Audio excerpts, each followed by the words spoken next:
पालघर जिल्ह्यातील मान्सून पूर्व तयारीचा आढावा घेण्यासाठी आलो होतो।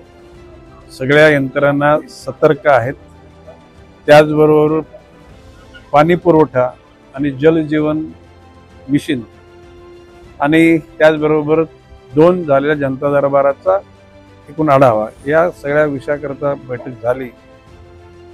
माननीय खासदार सावरा, माननीय आमदार भोये, माननीय आमदार राजन नाईक, माननीय आमदार स्नेहा दुबे, माननीय जिल्हाधिकारी आपल्या जाकर मॅडम, पवार साहेब,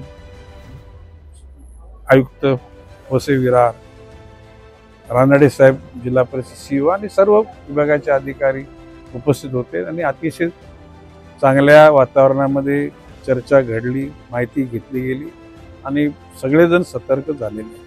गेल्या वर्षीपेक्षा यावर्षी टँकर कमी आहेत। मी त्यांना आवाहन केलेले का पुढच्या वर्षी 0 टँकर लागले पाहिजेत।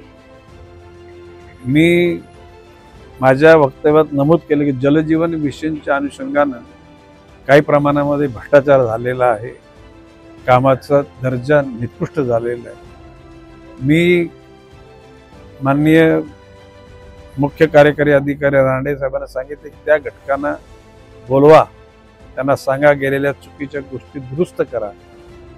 जर तुम्ही स्टँडर्ड क्वालिटीचं काम त्या ठिकाणी पुन्हा मेंटेन केलं तर तुमच्या विरुद्ध आलेल्या तक्रारी सुद्धा आम्ही बाजूला सारू। म्हणजे मी पालकमंत्री म्हणून ही जबाबदारी घेईन।